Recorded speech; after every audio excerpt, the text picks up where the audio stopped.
air in Sector 3 hung thick, a soupy mix of stale sweat, industrial cleaner, and something else, something metallic and sharp that tasted like fear. Mateo learned quickly that in CECOT, the very atmosphere was a weapon, pressing down, crushing hope, day by grinding day. Sunlight, when it pierced the high, barred windows, seemed only to highlight the dust motes dancing in the gloom, small specks of freedom he could never touch. Every clang of a distant door, every barked command from a guard, every whispered threat from a fellow inmate, it all merged into a symphony of dread, a constant reminder of where he was, a monument to despair. He had been here long enough for the initial shock to dull, replaced by a raw, persistent ache in his gut, a knot of anxiety that never truly loosened. Survival, he understood, was not just about staying alive. It was about retaining the last shreds of himself, about not becoming another hollowed-out shell drifting through the endless concrete corridors. His eyes, once quick to flinch, now scanned constantly, assessing, calculating, always ready for the shift, the sudden movement, the spark of violence that could erupt without warning. He watched the older ones, the men whose eyes held a distant, dead look, and he vowed silently that would not be him. He had to keep looking, keep planning, even if the plan was just to make it to the next meal, the next count, the next sunrise. A low growl rumbled from the corner of the cell block, a sound that always meant trouble. It was Tomas, a mountain of a man with gang tattoos crawling up his neck like a second skin, his eyes bloodshot and predatory. Tomas was watching Chico, a younger, smaller inmate who had made the mistake of taking an extra ration of rice during lunch. A small infraction, a minor greed, but in CECOT, nothing was minor, nothing was overlooked. Every resource, every crumb of dignity was fiercely guarded territory. Mateo knew this dance, the slow, agonizing buildup before the inevitable explosion. He kept his gaze down, appearing submissive, but his peripheral vision tracked every subtle shift in the two men's postures. Getting caught in the crossfire was a death sentence, or worse. He remembered the first time he felt it, a coldness that had nothing to do with the air conditioning, a shiver that ran deep, settling in his bones. It was a few weeks ago, during the suffocating quiet of the night, when the prison seemed to hold its breath. A faint whisper, like dry leaves skittering across forgotten paving stones, had brushed against his ear, a sound that defied logic, a voice without a body. He had dismissed it then, attributing it to sleep deprivation, to the psychological toll of his new reality. But the feeling had returned, a faint prickle at the back of his neck, a sense of being watched by eyes that weren't physical, by something ancient lurking in the very stones of this place. It was a disturbing thought, one he tried to push away, but it clung to him like the grime on the cell walls. The immediate threat, however, was always human. Tomas was slowly closing the distance to Chico, a menacing grin spreading across his face. Chico was trying to appear nonchalant, cleaning his tin cup with a practiced hand, but Mateo saw the subtle tremor in his fingers, the way his breath hitched. The air tightened, thick with unspoken aggression, a palpable energy that made Mateo's own heart thump against his ribs. This was the game, this constant assessment of power, this endless negotiation of dominance and submission. Mateo's goal was simple, to survive this minute, this hour, this day, to avoid becoming Chico, to avoid attracting Tomas's gaze. And beneath it all, a silent prayer, a desperate hope that whatever else lurked in the shadows of CECOT, it would at least leave him alone. He knew better than to ask for much, but a quiet solitude, a forgotten existence that felt like the ultimate luxury here. The game had already begun, and he was just trying to learn the rules before he became another casualty. He just needed to figure out how to play. Tomas finally reached Chico, his massive frame casting a long, intimidating shadow over the smaller man. A hush fell over their immediate vicinity, the usual din of the cell block momentarily receding, replaced by the taut silence of anticipation. Everyone knew what was coming, the ritualistic assertion of dominance, the brutal lesson. Mateo felt a cold dread crawl up his spine, not just for Chico, but for himself, for the precarious balance of his own existence in this hellhole. He kept his eyes fixed on the grimy floor, trying to melt into the concrete, to become another forgotten crack in the wall. "You like extra rice, huh, rat?" Tomas rumbled, his voice a low growl that vibrated through the floor. Chico flinched, dropping his tin cup with a clatter that echoed too loudly in the sudden quiet. He tried to stammer a response, but Tomas cut him off, a thick hand gripping Chico's chin, forcing his head up. "You think you deserve more than the rest of us. You think you're special." Just as Tomas was about to land a blow, his eyes, scanning the surrounding inmates, landed on Mateo. Mateo felt an involuntary jolt, a cold shock of recognition, as if he had been physically struck. Tomas's gaze was like a predator's, pinning him, stripping away his invisibility. "You pretty boy," Tomas barked, his voice carrying an undeniable authority. "You saw this little rat steal, didn't you? You saw him take what wasn't his. Tell me, you think he deserves it?" The words hung in the air, heavy and suffocating. Mateo's heart hammered against his ribs, a frantic drumbeat of terror. This was it, the moment he had dreaded, the forced choice. Remaining silent was not an option. That would be seen as defiance, an affront to Tomas. Lying for Chico would incur Tomas's wrath, marking him as an enemy. Speaking the truth, confirming Chico's transgression, would save his own skin, but at what cost? He would be condemning Chico, aligning himself with the brutal hierarchy, becoming a part of the very system he loathed. A wave of nausea washed over him, a bitter taste rising in his throat. He saw Chico's eyes, wide and pleading, a desperate, silent plea for mercy. He also saw the hardened glint in Tomas's eyes, a promise of swift, brutal retribution if he made the wrong move. The choice was not between good and evil, but between two shades of survival, both tainted. The whispered voice from the shadows, the one he had tried to dismiss, seemed to coil around his thoughts now, a cold breath suggesting he choose wisely or pay a price far beyond physical pain. Mateo's mind raced, a frantic scramble for an escape route, a third option. But there was none. This was the raw, unvarnished reality of CECOT. He took a shallow breath, the air burning his lungs, and met Tomas's gaze for a fleeting second. He opened his mouth, the words catching in his throat, each syllable a heavy stone. He took it," Mateo forced out, his voice hoarse, barely a whisper, but audible in the tense quiet. "He took the extra rice, Tomas." The words felt like ash in his mouth. A betrayal of something he couldn't quite name, a small piece of his own humanity. Chico gasped, a pained, choked sound, and his eyes, once pleading, now burned with a desperate fury, a look of utter desolation. Tomas, however, released a slow, satisfied grin, his grip on Chico's chin tightening before he shoved the smaller man roughly to the floor. "See, rat?"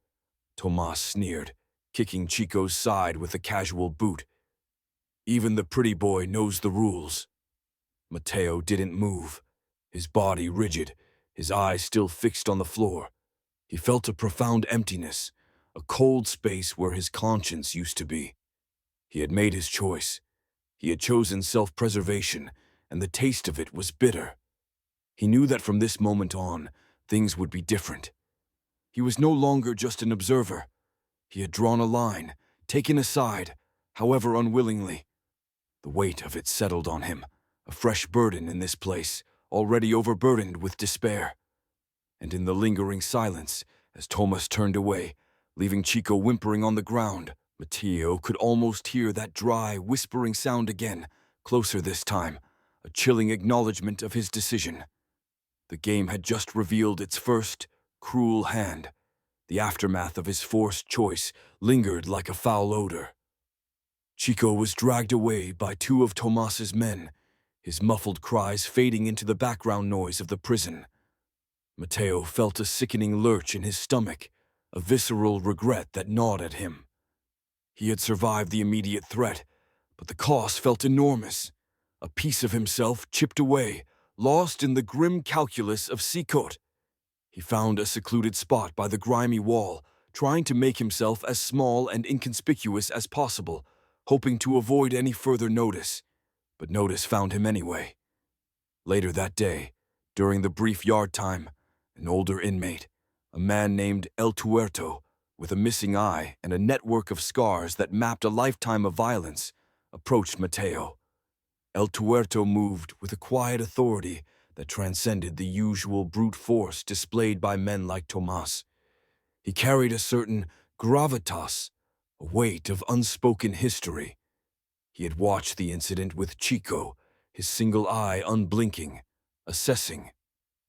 "You made a choice today, boy," El Tuerto rasped, his voice gravelly, like stones grinding together. He didn't accuse, he merely stated a fact, an observation. "A hard choice, but the right one, for you." Mateo looked up, surprised that El Tuerto would even speak to him, let alone offer something that sounded like a twisted form of validation. "I didn't want to," Mateo confessed, the words tasting like ash. El Tuerto grunted, a sound that could have been agreement or dismissal. "Wanting has no place here, Chico, only doing. You learn the rules fast, or you don't learn at all." He paused, his gaze sweeping over the chaotic yard, the men milling about, a microcosm of violence and despair. "There are rules the guards tell you, and then there are the real rules, the ones written in blood and fear. You just learned one." He leaned closer, his voice dropping to a low, conspiratorial whisper. "Tomas, he thinks he runs things, that he controls the men. He controls some, yes, but there are deeper currents here, younger man, older things."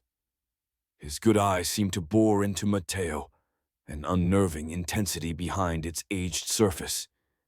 "This place, it has a hunger, not for food, not for power, but for something else, for the despair, for the breaking of spirit."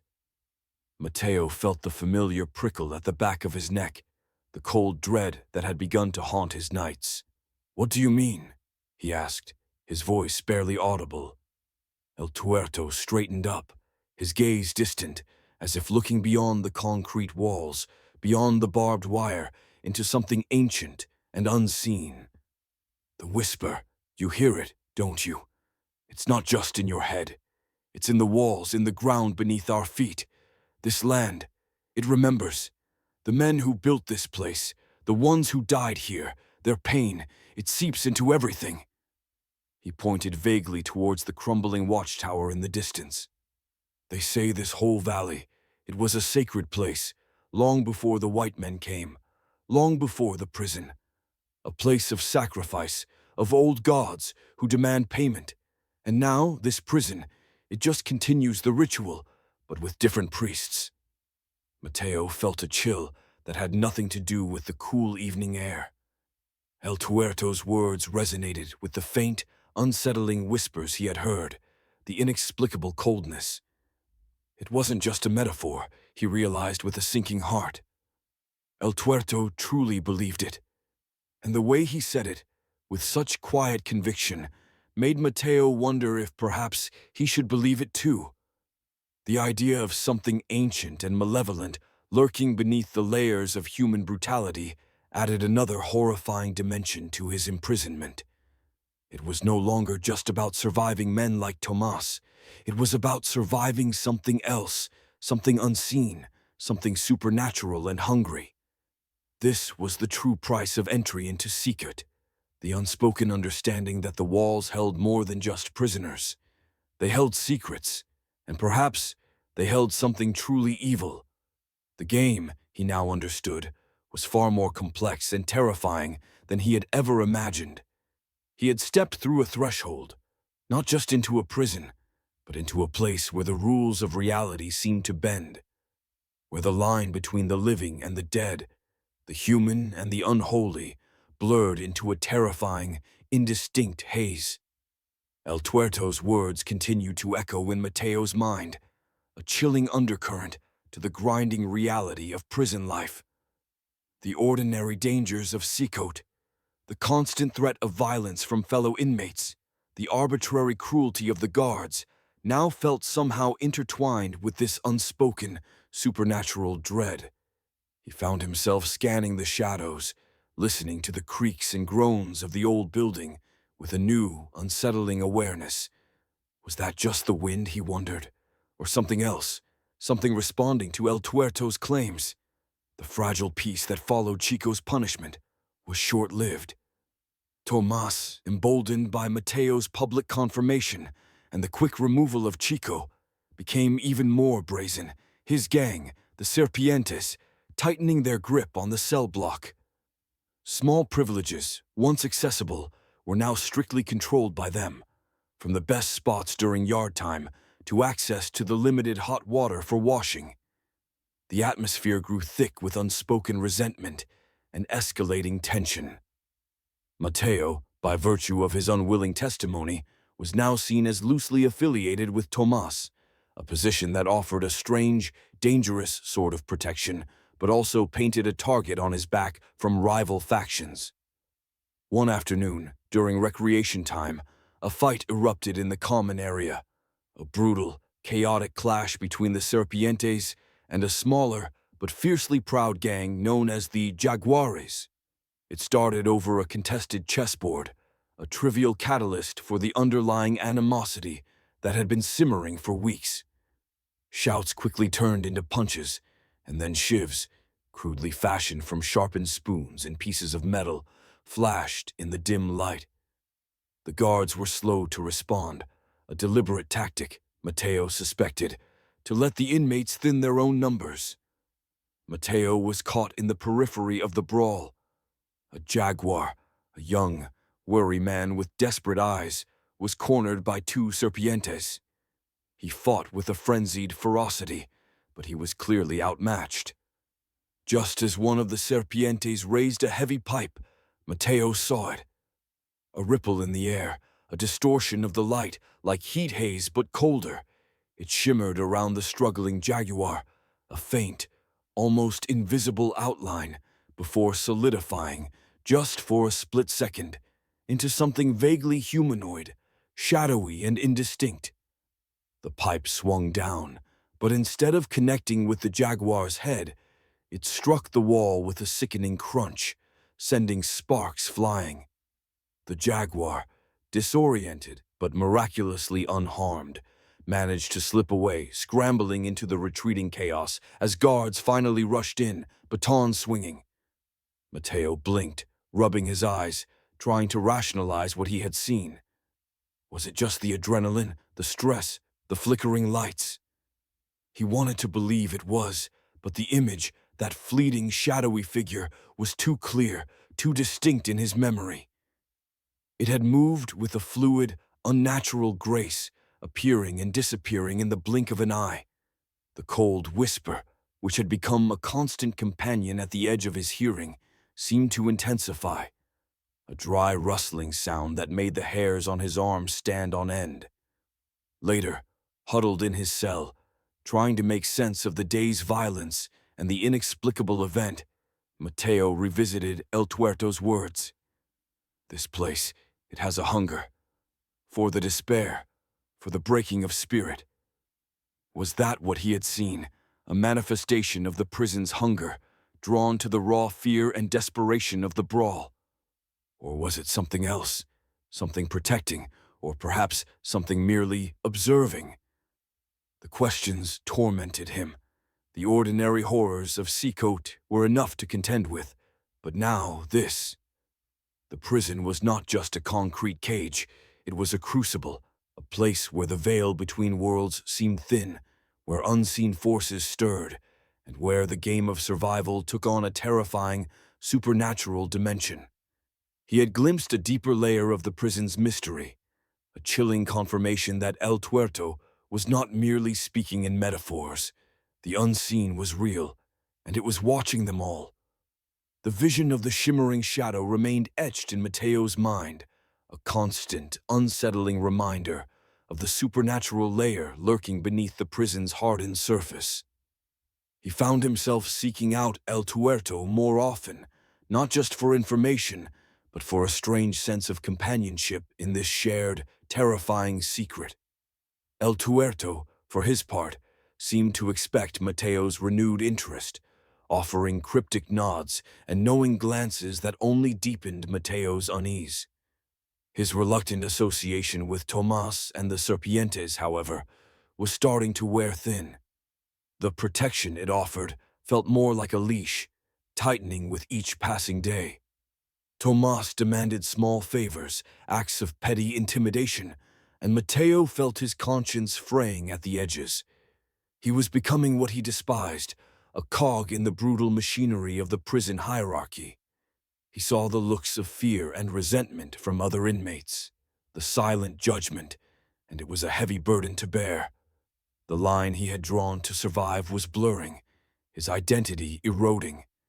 The guards, too, seemed to notice his shifting status. Officer Ramirez, a stout man with cold, calculating eyes, pulled Mateo aside during a routine cell search. Ramirez was known for his quiet cruelty, his ability to exert power without raising his voice, his punishments more psychological than physical, though physical force was never far behind. "You're getting too comfortable with the Serpientes, Mendez," Ramirez said, his voice deceptively calm, a dangerous smoothness to it. He leaned close, his breath stale. "You think you're one of them now. You think you're untouchable." Mateo's heart clenched. He knew this game. The guards played the gangs against each other, always maintaining ultimate control. If he was too close to one gang, he became a target for the guards, a potential problem. "I just want to keep my head down, officer," Mateo mumbled, trying to appear subservient, weak.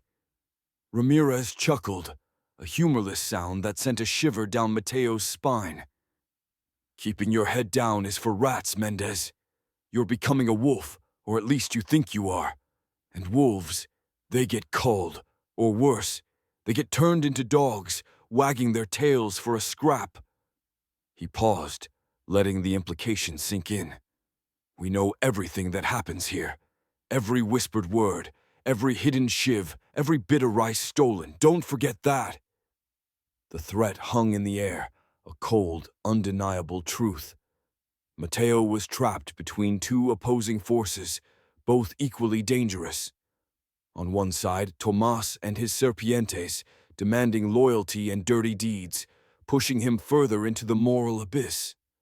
On the other, the guards, represented by Ramirez, reminding him that any perceived power was an illusion, easily shattered, and that the system itself was the ultimate predator, ready to crush anyone who dared to rise above their appointed place. He felt a deep exhaustion, a mental fatigue that seeped into his bones, the constant vigilance, the weighing of every word, every gesture, the fear of both visible and invisible threats. It was relentless. The whispers seemed to intensify that night, a swirling cacophony of dry, rustling sounds, as if the very walls were murmuring about his predicament.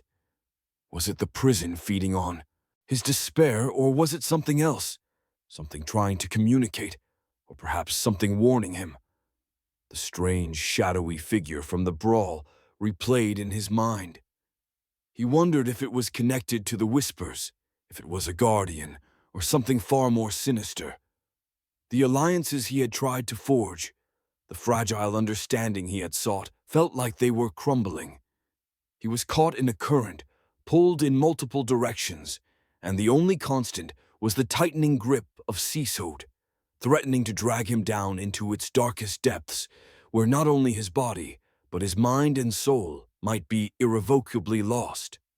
The game of survival had just gained a new layer of complexity, and the stakes were higher than ever. The pressure from Tomas and the Serpientes, coupled with the veiled threats from Officer Ramirez, pushed Mateo to the brink. He felt like a mouse caught between two hungry cats, each batting him around for sport. The whispers, too, had become more insistent, a faint, dry rattling that seemed to emanate from the very stones of his cell, especially at night. He rarely slept soundly, his mind a constant battleground of fear and paranoia. One stifling afternoon, during a mandatory work detail cleaning out an old, disused storage tunnel beneath the main prison complex, Mateo stumbled upon something that changed everything.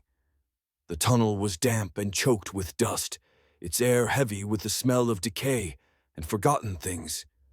Most of the other inmates worked listlessly, eager to finish, but Mateo, ever watchful, noticed a section of the tunnel wall that seemed different. It was newer, a patch of rough concrete patching older, more weathered stone, almost like a deliberate concealment. Driven by a strange compulsion, a nagging curiosity amplified by the intensified whispers that now pulsed in his ears, he began to discreetly pick at the edges of the newer concrete with a loose piece of rebar he had found. It was slow, painstaking work, unnoticed by the bored guards or his indifferent fellow inmates. After what felt like an hour, a small section of the concrete broke away, revealing not more stone, but a hollow space. He reached into the dark void, his fingers brushing against something cold and metallic, then something rough, like ancient parchment. He pulled out a small, corroded metal box, its surface rusted, but still latched shut. The whispers around him grew to a frantic, excited hum, a chorus of dry rustling that made his scalp tingle. With trembling hands, he pried open the box. Inside, nestled amongst crumbling, yellowed fabric, were several items. A tarnished silver amulet depicting a serpent entwined around a skeletal hand. A handful of dried dark herbs that gave off a faint, earthy aroma, and a small leather-bound journal, its pages brittle with age. The journal was written in an old, flowing script that Mateo struggled to decipher at first, but as his eyes adjusted, he made out a few words, then sentences. It was a diary, penned by a former inmate, long dead, detailing not just the brutal realities of the prison, but something far more sinister. The entries spoke of the hunger, a malevolent entity that had haunted the prison for generations, feeding on the fear, the suffering, and the violence. It described rituals performed by guards and inmates alike, ancient appeasements to keep the entity sated or at bay. It mentioned strange manifestations, shadowy figures, whispers, and unexplained deaths. But the most chilling entries described a specific annual sacrifice, a human offering, chosen from the inmates who showed the most spirit, the most defiance, a ritual performed in the deepest parts of the prison, beneath the watchtower, during the solstice.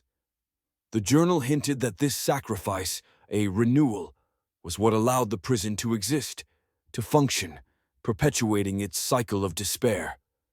Mateo's blood ran cold. El Tuerto's cryptic warnings, the shadowy figure, the persistent whispers, all of it suddenly coalesced into a terrifying, coherent picture.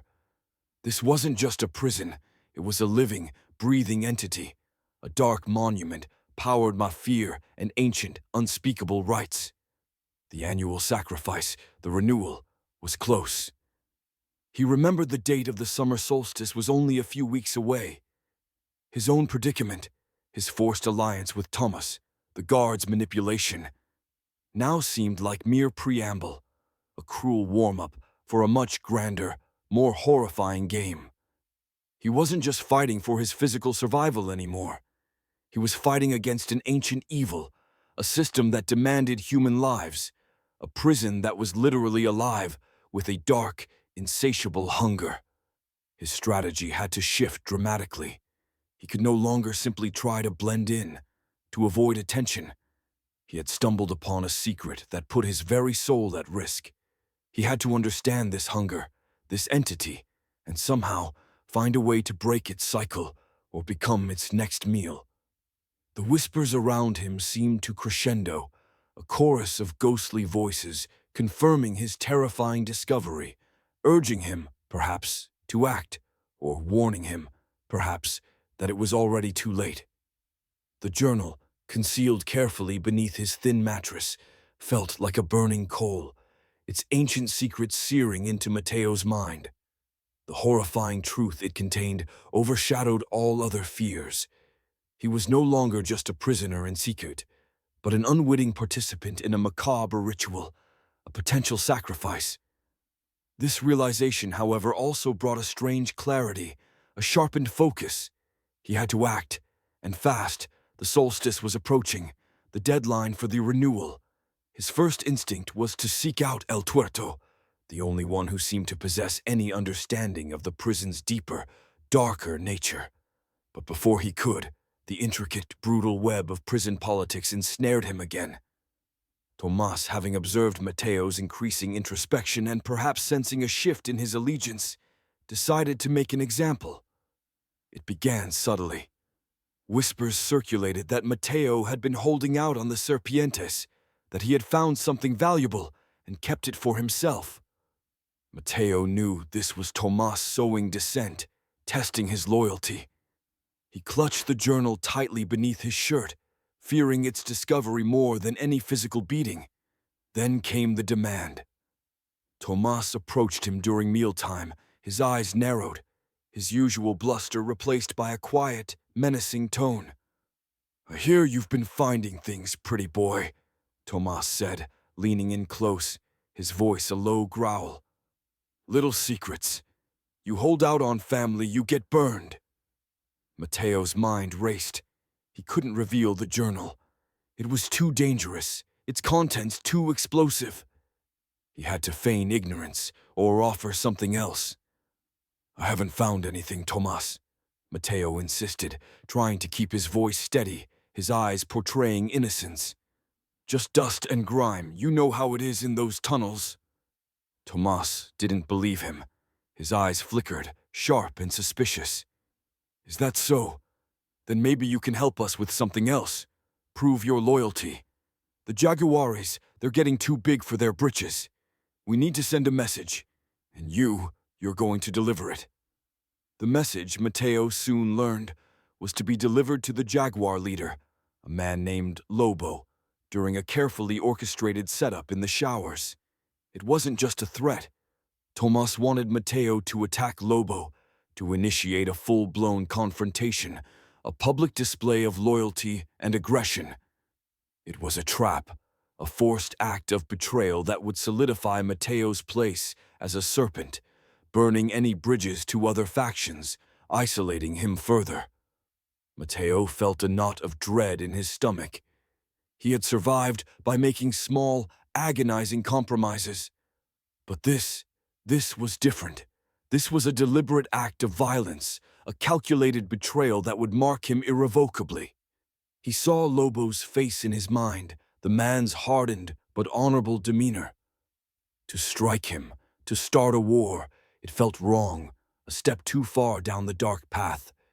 He tried to protest, to find a way out, but Tomas's enforcers, two hulking men named Diablo and Carnicero, were already flanking him, their presence a silent, undeniable threat. "No choice, pretty boy," Diablo sneered, his hand resting casually on a shiv tucked into his waistband. "You play our game, or you don't play at all." The moment arrived in the humid, echoing showers. Lobo stood with his back to Mateo, washing the day's grime from his body, unaware of the impending ambush. Mateo's heart hammered, his breath shallow. The whispers around him intensified, a frantic, swirling sound, as if urging him, pushing him in one direction or another. He saw the cold gleam in Diablo's eyes, watching him from a distance, ensuring he followed orders. With a sickening lurch of his stomach, Mateo raised his fist, his body moving almost independently of his will. The blow landed, not with full force, but with enough impact to make Lobo stumble, his head snapping back, a surprised grunt escaping his lips. Lobo spun around, his eyes wide with shock, then narrowed with betrayal as he saw Mateo. The fight was on, a raw, brutal exchange of fists and feet, but Mateo's heart wasn't in it. He felt the sickening truth of his actions, the cold, bitter taste of his own betrayal.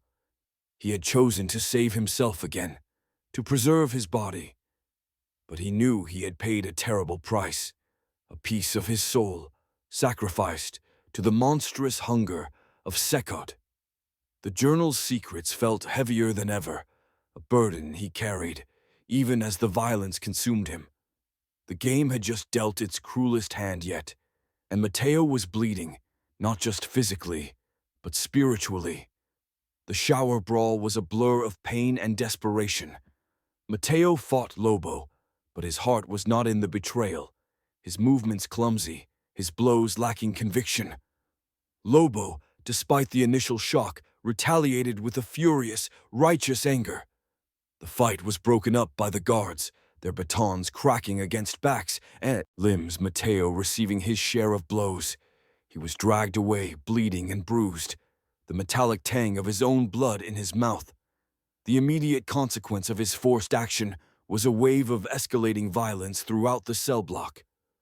The attack on Lobo had ignited a full-scale gang war. Knives flashed more frequently, hushed threats turned into open confrontations, and the common areas became battlegrounds. The guards, true to their nature, seemed to relish the chaos, their eyes gleeful as they watched the inmates tear each other apart. More men were sent to solitary. More suffered severe beatings, and the infirmary became a constant procession of broken bodies. Mateo was now firmly entrenched in the Serpientes, but his newfound protection felt like a cage. The other inmates, particularly those from the Jaguars and unaffiliated prisoners, regarded him with open hostility and contempt. He saw the cold hatred in their eyes, the judgment, and it gnawed at him. His act of self-preservation had isolated him, made him a pariah. He was a survivor, yes, but at what cost to his soul? The whispers, too, grew in intensity, becoming a pervasive hum, a constant presence that vibrated in the very air. They were no longer faint, dry rustlings, but a murmur of indistinct voices, a chorus of suffering and anticipation. He heard them in the dead of night, when the prison was supposed to be quiet, a cacophony of spectral sounds that made sleep impossible. They seemed to press in on him, invading his thoughts, echoing the despair that permeated the walls. El Tuerto, with his single, knowing eye, sought Mateo out in the chaos. He found Mateo huddled in a corner, nursing a split lip and a bruised rib. "The hunger stirs, Chico," El Tuerto rasped, his voice low, almost swallowed by the rising din of the prison. "The blood, the fear, the anger. It's all food for it. You gave it a feast today." Mateo looked up, his eyes pleading. "I had no choice, El Tuerto. Tomas, he forced my hand." El Tuerto just shook his head, a grim expression on his scarred face. "Choice is an illusion here, young man. Only consequences are real, and the consequences of this hatred, this violence, they are feeding something ancient. It's growing stronger. You can feel it, can't you?" Mateo could feel it. The very air felt heavier, colder, permeated by an unseen presence that thrummed with a malevolent energy. The shadowy figure he had seen earlier during the brawl in the yard began to appear more frequently, always at the periphery of his vision, a fleeting distortion in the light, a ripple in the air that suggested something vast and formless lurking just beyond perception. He glimpsed it in the dark corners of the cell block, in the fleeting shadows during the changing of the guards, a silent, watchful presence drawn to the escalating terror. He understood now that his betrayal of Lobo, his forced alignment with Tomas, had not merely secured his physical safety for a moment. It had contributed directly to the dark, insatiable hunger of the prison itself. Every act of cruelty, every surge of fear, every drop of spilled blood, it all fueled the malevolent entity described in the journal. He was not just a prisoner, not just a pawn in a gang war. He was an unwilling participant in a ritual of sacrifice, inadvertently hastening the approach of the solstice, of the renewal, perhaps even accelerating his own demise. The weight of this realization was crushing, a despair so profound it threatened to swallow him whole. The game had truly begun to consume them all, and Mateo, by his own actions, had become a vital, if reluctant, part of its terrifying machinery. He was drowning in the consequences, and the whispered chorus of the unseen seemed to mock his every breath. The escalating violence and the persistent, chilling whispers made life in CECOT a living nightmare. Mateo, bruised and haunted, clutched the journal like a lifeline, its brittle pages now the only tangible hope he possessed. He spent every spare moment in the fleeting privacy of his bunk, trying to decipher more of its archaic script, searching for any clue, any weakness, any way to combat the burgeoning entity. He believed he found a glimmer of hope in the journal's cryptic entries. The old inmate, the author, had meticulously documented the various attempts made by prisoners, and even some sympathetic guards, to disrupt the renewal rituals. Many had failed, often with gruesome consequences, but a few entries spoke of temporary reprieves, moments when the entity's power seemed to wane, when the whispers receded. These instances always coincided with acts of defiance against the prison's established cruelty, acts of genuine sacrifice or kindness, small rebellions that ran counter to the flow of fear and suffering that fed the hunger. The journal hinted at specific symbols, certain arrangements of natural elements, and chants that could, for a brief time, repel the entity, or at least weaken its hold. Mateo started to formulate a desperate plan. He would need allies, not the kind he had in the Serpientes, but true allies, men willing to fight against the unseen, against the prison itself. He thought of Lobo, the jaguar leader he had betrayed. Lobo was honorable, fierce, and perhaps, if Mateo could explain, if he could show him the journal, Lobo might understand. He also considered El Tuerto, who clearly had a deeper understanding of the supernatural forces at play. But before he could act, before he could even whisper his nascent plans to El Tuerto, the prison system delivered another crushing blow. Officer Ramirez, his cold eyes always watchful, called Mateo into an interrogation room, a sterile, windowless box designed for breaking spirits. "We have reports, Mendez," Ramirez stated, his voice devoid of emotion, "that you're conspiring with El Tuerto, spreading rumors, stirring up trouble." He paused, letting the silence hang heavy. "We also found this." Ramirez placed a small, crudely carved wooden figurine on the steel table. It was a serpent entwined around a skeletal hand, an unmistakable replica of the silver amulet from the journal, an amulet Mateo had never shown to anyone but El Tuerto. Mateo's heart plummeted. El Tuerto must have been trying to make a protective charm, or perhaps a ward against the whispers, and had been caught. Or worse, El Tuerto had been forced to implicate Mateo. "Don't lie, Mendez," Ramirez continued, his voice hardening. "We know about your little conversations, your interests in the old stories. This place, it breaks men, it changes them, but it also has a way of revealing their true nature." He leaned forward, his gaze piercing. "You think you can play hero, Mendez? You think you can fight against what's happening here? That's cute, but foolish, very, very foolish."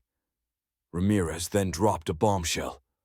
"El Tuerto has been moved to the isolation block indefinitely for inciting unrest. And as for you, Mendez, we have been watching your association with Tomas. We know you are a problem now, a loose end. You're going to solitary too. Effective immediately. For your own protection, of course." The last words were laced with a cruel sarcasm that made Mateo's blood run cold. Solitary was a living tomb, a place where sanity frayed, where the whispers would be amplified to an unbearable roar.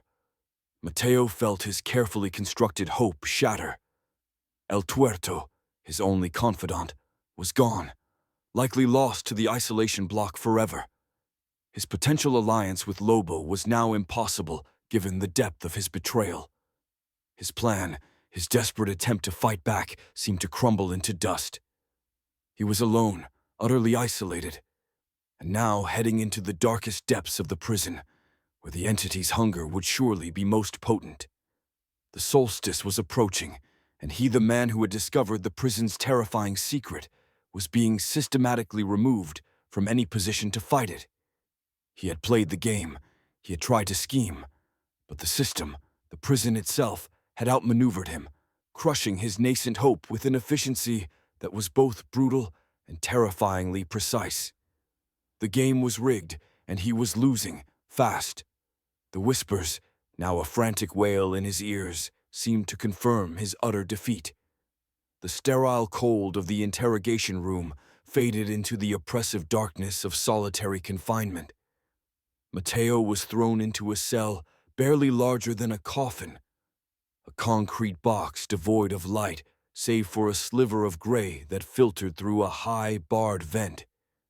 The air was thick with the stench of human waste and desperation, a suffocating atmosphere that pressed down on him, threatening to crush his spirit.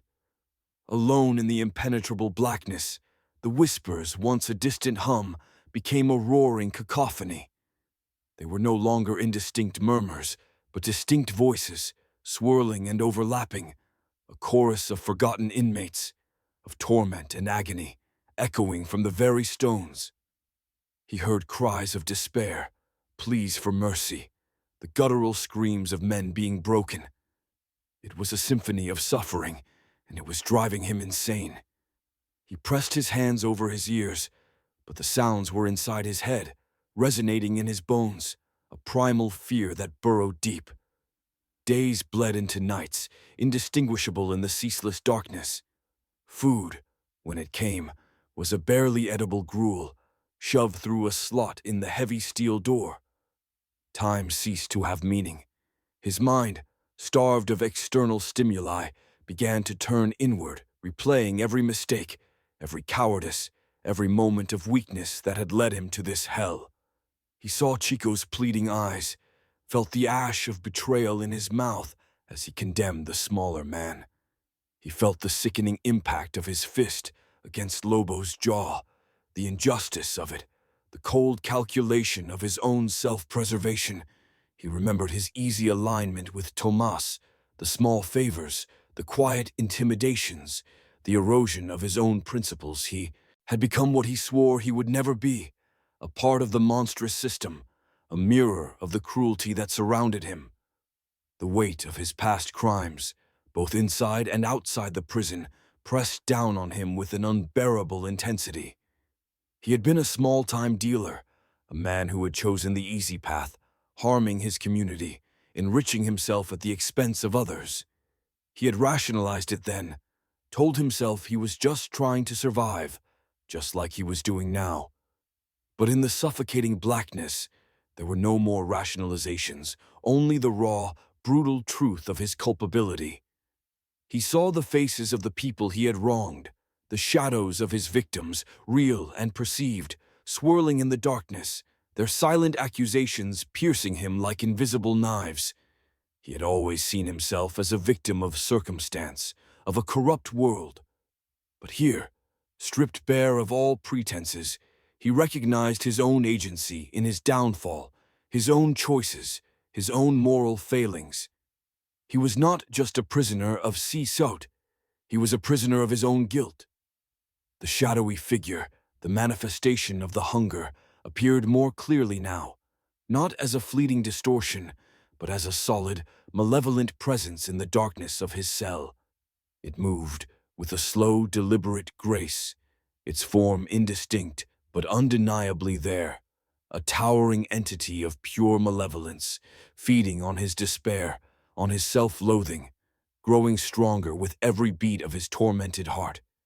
He felt its cold tendrils reaching into his mind, tasting his fear, his regret, savoring the breaking of his spirit. It wasn't just observing him now, it was consuming him. He was at the absolute bottom, his spirit shattered, his hope extinguished. He had faced the abyss, and the abyss had looked back, reflecting his own monstrousness. This was the dark night of his soul, a terrifying reckoning with his own guilt, his own participation in the cycle of suffering. The whispers intensified, a triumphant roar now, celebrating his complete surrender, the final breaking of his will. But even in that deepest pit of despair, as the entity seemed to claim him, a tiny ember, a spark of defiance, flickered within the ruins of his soul, a desperate refusal to be utterly consumed, a faint whisper of a thought that perhaps, even now, there was a choice, a chance for redemption. This was not the end. This could not be the end. The darkness of solitary confinement, combined with the crushing weight of his guilt and the ceaseless whispers, had pushed Mateo to the edge of sanity. He had been on the verge of surrendering to the insidious hunger of the entity, letting it consume him completely. But at the very last moment, as the shadowy presence loomed closest, a flicker of defiance sparked within him, a memory of a time before CECOT, a memory of his mother's unwavering belief in his inherent goodness, a belief he had long since abandoned. He remembered the small acts of kindness he had once performed, the moments of true connection buried beneath layers of self-interest and fear. He remembered the journal, its secrets still hidden in his main cell, a desperate, forbidden text that offered a way to fight back, a path to disrupt the cycle of sacrifice. He remembered El Tuerto's words. Choice is an illusion here, only consequences are real. But what if, he thought, in a flash of desperate clarity, the choice was in accepting those consequences, in accepting his guilt, and then choosing a different path. Not for survival alone, but for something more. For redemption. His own suffering, his own fear, had fed the hunger. But what if he could turn that around? What if he could use that energy, not to cower, but to resist? The thought was a tiny seed, sprouting in the barren landscape of his despair. He had betrayed Chico, he had struck Lobo, he had aligned with Tomas. He had become a part of the monstrous system, but he also knew its secrets, its vulnerabilities. When he was finally released from solitary, pale and gaunt, his body weakened, but his resolve strangely hardened, the prison seemed even more alive with the whispers. The solstice was days away, the air crackling with an almost tangible dread. He knew he had to act. His first goal was to retrieve the journal. His second, to somehow re-establish contact with Lobo, the man he had betrayed. It was a long shot, a gamble, but he saw no other way. He would have to confess, to lay bare his cowardice, to explain the true nature of the prison. He would have to offer something more than mere survival. He would have to offer a chance at freedom, not just from the physical walls, but from the unseen horror that preyed upon them all. He found Lobo during yard time, surrounded by the remnants of his Jaguar gang, their faces grim, their numbers thinned by the recent gang war.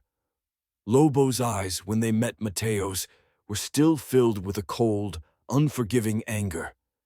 Mateo walked towards him, every step a deliberate act of courage, a defiance of the fear that still coiled in his gut. Lobo, Mateo said, his voice hoarse from disuse but firm. I know you hate me. You have every right to. He paused, letting the truth sink in. I betrayed you. I was a coward. I let Tomas use me. The words were difficult, each one a razor tearing at his throat. But I also learned something that changes everything. Something that affects us all. This prison, it's not what it seems. It's a tomb, but it's also a temple, a place of sacrifice. Lobo's eyes narrowed, skepticism warring with a flicker of curiosity at Mateo's unusual words. The other jaguars shifted, ready for a fight. Mateo knew he had only a few seconds to make them listen. El Tuerto, he tried to warn me, Mateo continued, his voice gaining strength, infused with a newfound sense of purpose. And I found a journal. It speaks of an ancient hunger, a ritual, a sacrifice. The solstice is almost here. They are choosing someone. One of us. He saw the subtle shift in Lobo's expression, the faintest hint of recognition, perhaps a memory of El Tuerto's own cryptic warnings, or just the chilling resonance of Mateo's desperate words. The whispers around them seemed to intensify, a dry, frantic sound, as if the entity was aware of their conversation, trying to drown out Mateo's voice. I need your help, Lobo, Mateo concluded, his gaze steady, unflinching. Not for me, but for all of us. To stop this, to break the cycle. He held out his hands, palms open, a gesture of submission, but also of genuine appeal. I can show you the journal. We can fight this together, or we can let it consume us all. It was a gamble, a desperate plea for a dangerous alliance, an act of faith in a place devoid of it. But in that moment, stripped of all pretense, Mateo felt a strange peace. He had faced his demons, confessed his sins, and chosen a path. He was no longer just surviving. He was fighting for something larger, for a chance at redemption, not just for himself, but for the countless souls trapped within the hungry walls of CECOT. The game had shifted. He was no longer a pawn. He was a player, and he had just made his move. Lobo's face remained a mask of suspicion, his eyes searching Mateo's for any sign of deception. The jaguars around them were restless, their hands twitching, ready to avenge the previous betrayal. But something in Mateo's raw honesty, his desperation, seemed to cut through Lobo's hardened exterior. Perhaps it was the mention of El Tuerto, or the sheer audacity of Mateo's plea. After a long, tense silence, Lobo finally gave a slow, deliberate nod. "Show me the journal," Lobo rasped, his voice low, a flicker of cautious trust in his gaze. "Then we talk." That night, in the relative quiet of their shared cell, Mateo retrieved the journal. Its brittle pages, filled with the cramped, archaic script, whispered ancient secrets. Lobo, surprisingly literate, pored over the entries, his brow furrowed, his expression shifting from skepticism to a growing horror. He read about the hunger, the ritual sacrifices, the approaching solstice, the details matching the local folklore lore he had heard in hushed tones as a child, stories dismissed as superstitions, now terrifyingly real. "This is madness," Lobo finally whispered, his voice tinged with a fear Mateo hadn't seen in him before. "But it explains too much. The disappearances, the strange deaths, the way this place feels like it's alive." Mateo nodded, relief washing over him. "Asapshir, El Tuerto knew. He tried to tell me. We have to stop it, Lobo, before the solstice." Their alliance, forged in betrayal and desperation, became the core of a larger, even more perilous plan. They knew they couldn't fight the entire prison system. Their true enemy was the entity, the hunger, and the guards and inmates who unwittingly, or knowingly, facilitated its dark rituals. They would need a diversion, a way to access the deeper levels of the prison, the sacrificial chambers mentioned in the journal, a place said to be beneath the old watchtower. The solstice arrived, a day that felt heavier, darker, even under the fierce El Salvadoran sun. The whispers were now a constant, almost physical pressure, a suffocating presence that made every breath a struggle. The prison seemed to hold its breath, a terrifying calm before the storm. Mateo, Lobo, and a small, trusted group of jaguars, along with a few unaffiliated inmates convinced by the journal's chilling truths, moved with a grim determination. Their diversion was brutal, but effective. A riot, orchestrated in a far corner of the prison, drew the majority of the guards, including Officer Ramirez, whose cruel glee at the escalating chaos was palpable.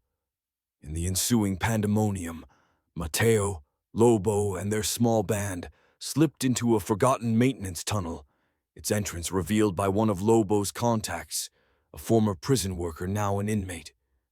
The tunnel led them downwards, deeper into the earth, the air growing colder, heavier, filled with the scent of damp earth, and something else, something metallic and ancient.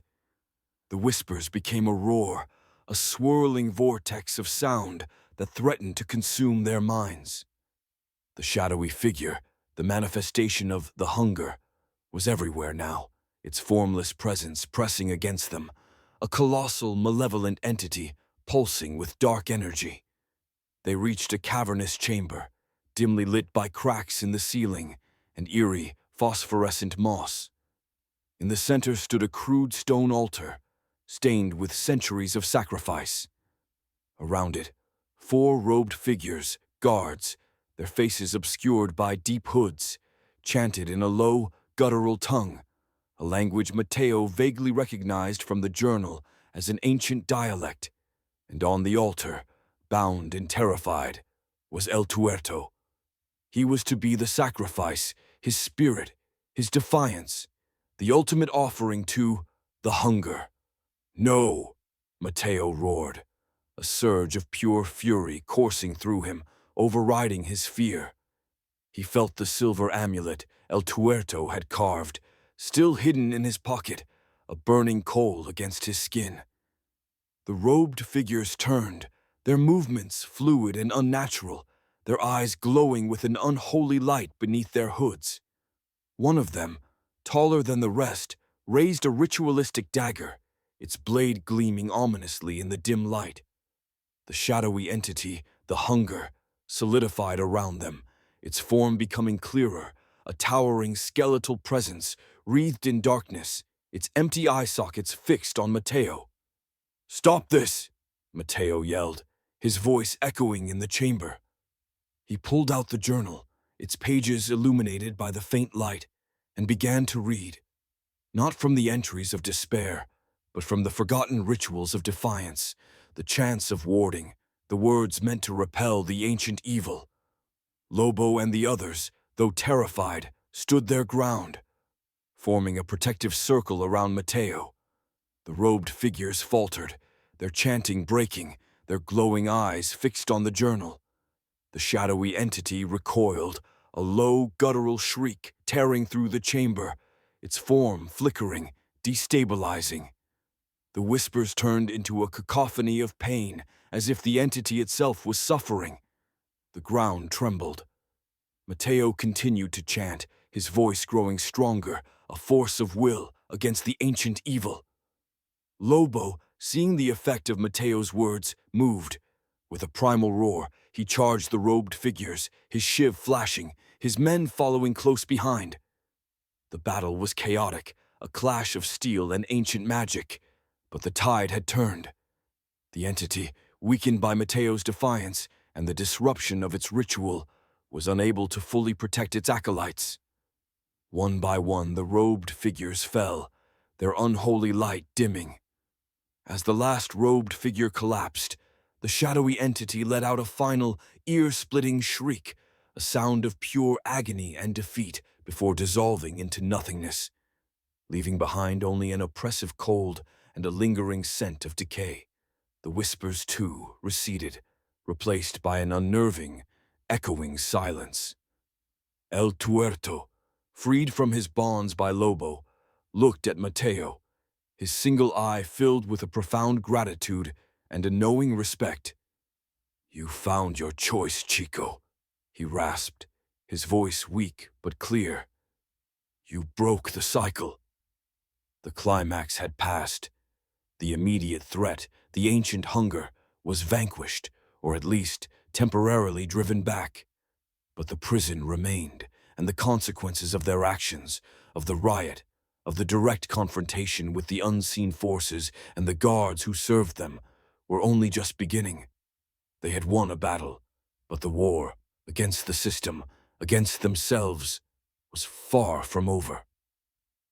The silence that followed the entity's shriek and dissolution was deafening, a stark contrast to the constant, suffocating whispers that had plagued Mateo for weeks. The air still hung heavy with cold dread and the metallic tang of fear, but the oppressive presence was gone. El Tuerto, rescued from the altar, was weak but alive, his single eye fixed on Mateo with an expression of profound gratitude. Lobo, his face streaked with blood and grime, stood panting, his shiv still clutched in his hand, his initial fury replaced by a weary relief. Their victory, however, was short-lived in its freedom. The riot they had instigated to create a diversion was still raging above, and the sounds of distant gunshots and shouting guards echoed through the tunnels. They had bought themselves time, but the prison, as a physical entity, remained a formidable opponent. As they emerged from the tunnels, disoriented and exhausted, they were met by a phalanx of riot guards. Officer Ramirez, his face a mask of rage and cold fury, stood at the front, his eyes burning with an unsettling, almost supernatural malevolence. He had obviously been involved in the rituals, his unholy glow now gone, but his anger still palpable. The remnants of the Serpientes, Tomas among them, were already rounded up, beaten and shackled, casualties of the chaos. Mateo and his allies, outnumbered and outgunned, were quickly subdued. The beatings were brutal, a savage retribution for their defiance. Mateo took the blows, his body aching, his bones screaming in protest, but a strange calm had settled over him. He had faced true evil, and he had not broken. The physical pain was nothing compared to the gnawing guilt he had felt in solitary. Nothing compared to the despair of the whispers. He was thrown back into solitary confinement, this time with a grim acceptance. The darkness was still absolute, the air still thick with despair, but the whispers were gone. A profound quiet settled over him, a quiet that allowed him to finally think, to truly reflect. He had broken the cycle of sacrifice, at least for now. He had faced his own cowardice, his own guilt, and had chosen a different path. The change in Mateo was profound, a transformation that went deeper than his physical scars. He was no longer the man who had condemned Chico for an extra ration of rice, no longer the man who had betrayed Lobo to save his own skin. He had seen the true face of evil, both human and spectral, and he had stood against it. He had sacrificed his own fragile safety, his chance at a quieter survival, for something greater. He had chosen to fight for the unseen, for the souls trapped within the prison's dark embrace. His body was broken, but his spirit was not. He was still a prisoner, perhaps now marked for even harsher treatment, but he was free in a way he had never been before. The chains on his wrists were physical, but the chains on his conscience had been shattered. He had accepted his past, his culpability, and in doing so, he had found a strange form of redemption. When he finally emerged from solitary again, weeks later, the prison was a changed place. The air was still heavy, the walls still carried the weight of despair, but the malevolent hum was gone. The atmosphere, while still brutal, lacked the underlying current of supernatural dread. The entity was gone, or at least dormant. The guards were more watchful, more suspicious, their control even tighter. Officer Ramirez avoided Mateo's gaze, a flicker of fear in his usually cold eyes, as if he recognized the man who had dared to challenge something ancient. Tomas and the Serpientes, their power broken by the riot and the guard's heavy hand, were a shadow of their former selves. Lobo, too, bore the marks of his ordeal, but his eyes held a newfound respect for Mateo, a silent acknowledgement of their shared fight. El Tuerto, still weak, offered Mateo a knowing nod, a quiet confirmation of their shared victory. Mateo knew his life in CECOT would be harder now, marked by the guards' suspicion and the lingering animosity of those who clung to the old ways. But he also knew he was no longer alone. He had forged an unlikely alliance, not just with men, but with a new sense of purpose. He was no longer playing a game of simple survival. He was living a new truth, a transformation born from the darkest corners of despair. He had found his humanity in a place designed to strip it away, and that, he realized, was the most profound victory of all. The game of survival had truly transformed him, and he was ready for whatever came next, a quiet warrior in a concrete hell. Life in CECOT settled into a new, uneasy rhythm after the solstice. The constant, supernatural hum was gone, replaced by the familiar, grinding monotony of prison life, but with a lingering chill that reminded everyone of the unspoken horrors.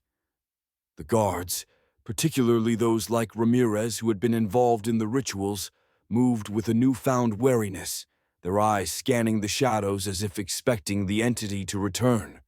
Their control, while tighter, felt less assured, a fragile grip on a world they no longer fully understood. Mateo bore the physical scars of his ordeal with quiet dignity. His body was thinner, more hardened, his face etched with the weight of experience. But his eyes, though still wary, held a clarity, a steady resolve that had been absent before. He was an outsider now, even more so than before, a man who had seen beyond the veil, and that set him apart. He was neither fully allied with any gang, nor entirely an enemy. He walked a solitary path, respected by some, feared by others, and regarded with suspicion by the guards.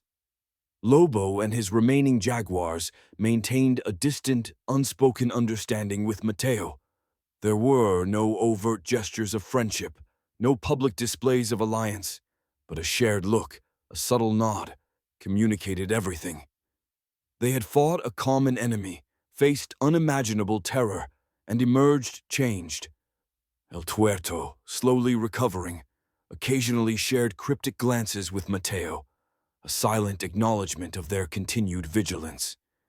The journal, its purpose fulfilled for now, remained hidden, a potent reminder of the prison's dark history and its vulnerability. The physical fabric of CECOT remained, its concrete walls still imposing, its barbed wire still glinting under the sun. The system, brutal and unyielding, continued its relentless cycle. But something fundamental had shifted. The men no longer spoke of the whispers in hushed tones, for they were gone. The inexplicable deaths, the sudden fits of madness seemed to have ceased. The prison still bred despair, but it no longer fed an ancient, malevolent entity. Mateo spent his days in a quiet contemplation, observing, learning, always ready. He had found purpose in his captivity, a new reason to exist. He understood that the battle against the hunger might be over, but the fight against the darkness within men and within the system was eternal. He had learned that true survival was not just about staying alive, but about preserving one's soul, about finding meaning in the face of absolute despair. He had paid a heavy price for his transformation, his past choices haunting him still. But now he carried them, not as a burden, but as a lesson. He knew the cost of indifference, the price of silence, the corrosive power of fear. He had found a new strength, a quiet resilience that allowed him to endure, to watch, and to wait. The future of CECOT remained uncertain, a place perpetually teetering on the brink of chaos. But for Mateo, a subtle sense of possibility now flickered in the periphery of his grim reality. He had seen the prison's weakness, understood its deeper truths. He had, in his own way, reclaimed a small piece of autonomy, a quiet power. The game of survival had taught him its cruelest lessons, but it had also offered him a profound, unexpected gift, the knowledge that even in the darkest of places, a single choice, an act of defiance, could change everything. He was still in CECOT, still bound by its walls, but he was no longer truly trapped. He was free in a way that truly mattered, forever altered, forever watching. The gate to his future remained closed, yet a crack of light had appeared, suggesting that even here, in this concrete tomb, hope, however fragile, could endure.